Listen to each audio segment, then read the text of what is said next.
सबसे पहले बात करेंगे महाराष्ट्र की सियासी हलचल की, क्योंकि अब तस्वीर साफ हो गई है। लेकिन शिंदे के लिए अब क्या प्लान है बीजेपी का, ये भी बताने वाले हैं आपको।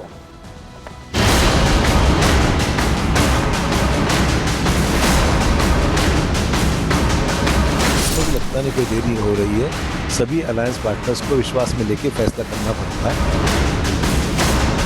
हम महाराष्ट्र में राजनीति कर रहे हैं और महाराष्ट्र में ही एकनाथ शिंदे साहब रहेंगे।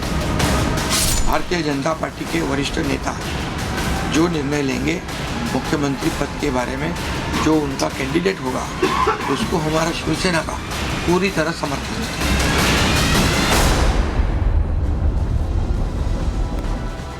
महाराष्ट्र में जिस तरह से महायुति की जीत हुई, उसके बाद सबसे बड़ा प्रश्न, सबसे बड़ी चर्चा यही थी कि आखिर मुख्यमंत्री कौन होगा।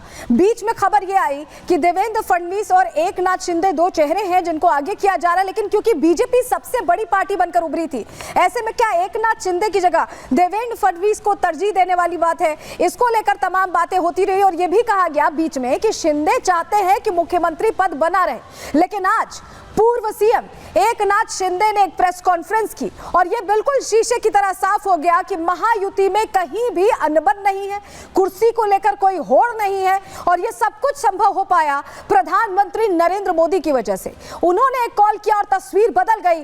पूरी जानकारी इस पर आपको देने वाले हैं और साथ ही यह भी समझना जरूरी है कि अगर एकनाथ शिंदे मुख्यमंत्री नहीं तो वो क्या बनेंगे, ये भी बताएंगे। लेकिन दो तस्वीर आपको पहले दिखा रहे हैं।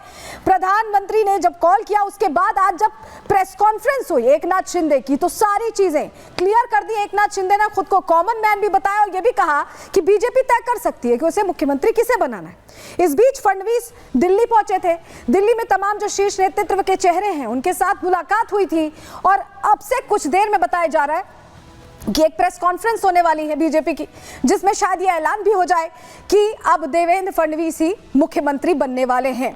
लेकिन अभी उसके लिए थोड़ा इंतजार करना होगा। लेकिन ये दिन भर की हलचल, ये जो दो तस्वीरें हैं जिसने सारा नैरेटिव चेंज कर दिया महाराष्ट्र में, क्योंकि ये कहा जा रहा था, ये बातें हो रही थी कि एक रिफ्ट है शिंदे और फडणवीस के बीच कि आखिर कौन चेहरा होगा। चेहरा भी साफ हो गया है, लेकिन हुआ कैसे? हम जब कह रहे हैं कि प्रधानमंत्री ने कॉल किया, तो ये बातचीत, क्या बातचीत हुई? एकनाथ शिंदे ने खुद अभी थोड़ी देर पहले जो प्रेस कॉन्फ्रेंस हुई है उसमें बताया, पीएम मोदी ने शिंदे से जो बातचीत हुई उसका जिक्र यहां शिंदे करते नजर आए। उन्होंने कहा कि मेरी वजह से परेशानी नहीं होगी। शिंदे ने ये बात की जब प्रधानमंत्री ने उनसे सीधा संवाद किया, तो उन्होंने कहा कि मैं नाराज होने वाला नहीं हूं, समाधान ढूंढने वाला हूं और बीजेपी अपना मुख्यमंत्री बनाए। एकनाथ शिंदे ने खुद प्रधानमंत्री से यह कहा और उन्होंने यह भी कहा एकनाथ शिंदे ने कि उन्हें बीजेपी का मुख्यमंत्री मंजूर है। यानी जो बातचीत हुई उसके बाद कहीं ना कहीं कन्विंस होते यहां पर दिखाई दिए एकनाथ शिंदे और उसी का असर था कि आज प्रेस कॉन्फ्रेंस हो गई। क्योंकि नतीजे तो देखिए 4 दिन पहले आ गए थे, लेकिन यह तय नहीं हो पा रहा था कि कौन मुख्यमंत्री बनेगा,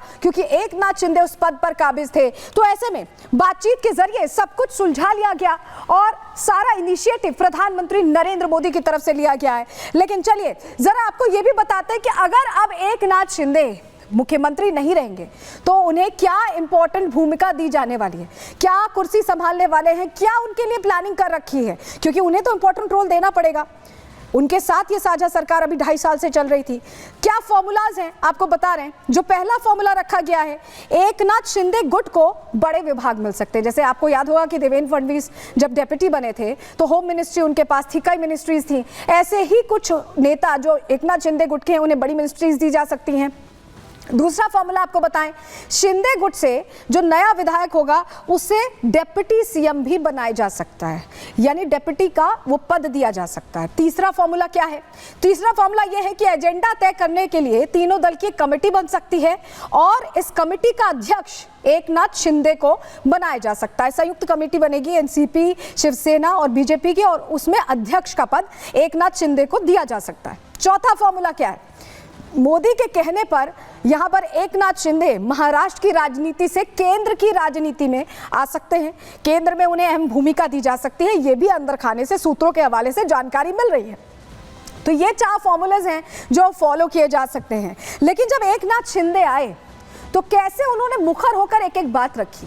उन्होंने बताया कि उन्हें मुख्यमंत्री बीजेपी का मंजूर है, कैसे प्रधानमंत्री की जब कॉल आई, उनका जो संवाद हुआ, हर डिटेल उन्होंने यहां पर इस प्रेस कॉन्फ्रेंस में दी और उन तमाम सवालों का जवाब दे दिया जो लगातार महाराष्ट्र को लेकर लोगों के मन में थे, नेताओं के मन में भी थे। सुनिए जरा उनकी प्रेस कॉन्फ्रेंस की बड़ी बातें क्या उन्होंने कहा। वरिष्ठ नेतृत्व जो है वो जो निर्णय लेगा उसके लिए शिवसेना का पूरा पाठिंबा है, शिवसेना का समर्थन है। कल अमित शाह जी के साथ, अमित भाई के साथ हमारे तीनों दलों की बैठक होगी। उस बैठक में पूरी तरह चर्चा होगी विस्तार से, और विस्तार से चर्चा होने के बाद निर्णय होगा। शिव सैनिक को मुख्यमंत्री बनाना, वो मुख्यमंत्री बनाने का सपना मोदी जी और अमित भाई ने पूरा किया, और निश्चित रूप से पूरे पहाड़ की तरह वो मेरे पीछे खड़े रहे। इसका मुझे गर्व है, इसलिए मैं उन दोनों का बहुत बहुत काफ़ी आभारी हूँ। और हमारी सरकार हमारे बाला साहब ठाकरे जी के विचारों पे चलती है। आनंद दिघे साहब हमारे गुरु है, और निश्चित रूप से ऐसी सरकार जो है आम जनता की सरकार है। और हमारे साथ हमारी सहयोगी कोमल जुड़ रही है, उनका हम रुख कर लेते हैं। देवेंद्र फडणवीस कहा जा रहा है दिल्ली आने वाले हैं कोमल, और अब तो क्लैरिटी हो गई है बिल्कुल। एकनाथ शिंदे ने पूरी तरह से कह दिया है कि बीजेपी अपना मुख्यमंत्री बनाए, वो पूरी तरह से समर्थन में है। शीशे की तरह चीजें साफ होती दिख रही हैं वहां पर। बिल्कुल, देखिए लगातार अटकलों का बाजार गर्म था, लेकिन उन तमाम अटकलों पर जो है पूरी तरह से एकनाथ शिंदे ने विराम तो लगा दिया है। लेकिन अब चूंकि बात हो रही है कि आखिर उन्होंने साफ तौर पर कह दिया है कि बीजेपी का जो भी कैंडिडेट होगा वो पूरी तरह से मंजूर होगा। ऐसे में देखिए सबसे प्रबल दावेदार जो है वो देवेंद्र फडणवीस बताए जा रहे हैं। और उसके बाद से देखिए जब से एकनाथ शिंदे ने ये पीसी की है, पीसी करके पूरी तरह से सब कुछ साफ कर दिया है, जो कयास लगाए जा रहे थे पूरी तरह से उन पर विराम लगा दिया है। तो ऐसे में अब हलचल एक बार फिर से तेज होती हुई नजर आ रही है। और अभी जो जानकारी सलोनी मिल रही है उसके अनुसार देखिए देवेंद्र फडणवीस की बात हो जाए, अजीत पवार की बात हो जाए या एकनाथ शिंदे की बात हो जाए, तीनों को जो है दिल्ली में तलब किया गया है। साथ ही साथ कल अमित शाह से भी तीनों मुलाकात कर सकते हैं, क्योंकि अब आगे क्या रणनीति होगी। क्योंकि देखिए सीएम चेहरे को लेकर के लगातार कयास लगाए जा रहे थे कि महायुति में कौन से दल का सीएम होगा।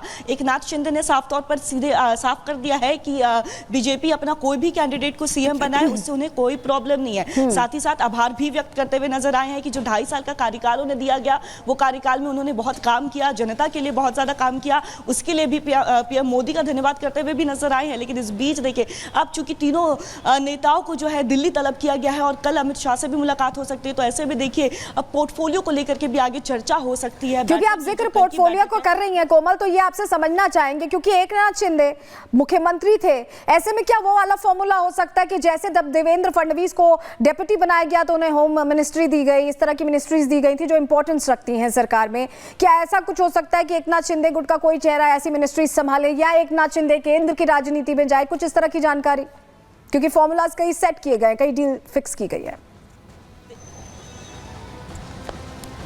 बिल्कुल, देखिए आधिकारिक तौर पर तो कुछ भी साफ नहीं हो पाया है, लेकिन अगर हम बात करें, चूंकि देखिए लगातार ये बात सूत्र जो है हमें ये भी दावा करते हुए नजर आ रहे हैं कि जो एकनाथ शिंदे के बेटे हैं उनके लिए जो है वो यूनियन मिनिस्ट्री में भी पद मांगी जा रही है। साथ ही साथ देखिए ये भी कयास तो लगाए जा रहे हैं कि एकनाथ शिंदे की तरफ से, जो उनकी पार्टी की तरफ से किसी को जो है यूनियन मिनिस्ट्री में भी जगह दी जा सकती है। ऐसा भी जो है मांग जो है शायद पार्टी ने रखी है। इस तरह की बात और सूत्र जो है वो भी दावा करते हुए नजर आ रहे हैं। लेकिन देखने वाली बात होगी कि आखिर फॉर्मूला क्या होगा, क्योंकि बीच में कुछ दिन पहले भी देखिए लगातार जब हम बात कर रहे थे यहाँ पे लोगों से, प्रदेश अध्यक्ष से भी बात कर रहे थे, तो एक तरह से एक चीज तो क्लियर हुई है सलोनी की आखिर जो संख्या बल की बात करें तो अगर संख्या बल पर जो है मंत्री का जो फॉर्मूला है वो तय हो रहा है। 6-7 विधायकों पर एक मंत्री का फॉर्मूला जो है वो देखने को मिल रहा है। तो अगर हम ये 6-7 विधायकों पर एक मंत्री के फॉर्मूला को देखते हैं तो यानी देखिए बीजेपी के जो है 22 से 24 मंत्री बन सकते हैं। इसके साथ ही साथ देखिए शिवसेना के जो है 8 से 9 मंत्री बन सकते हैं।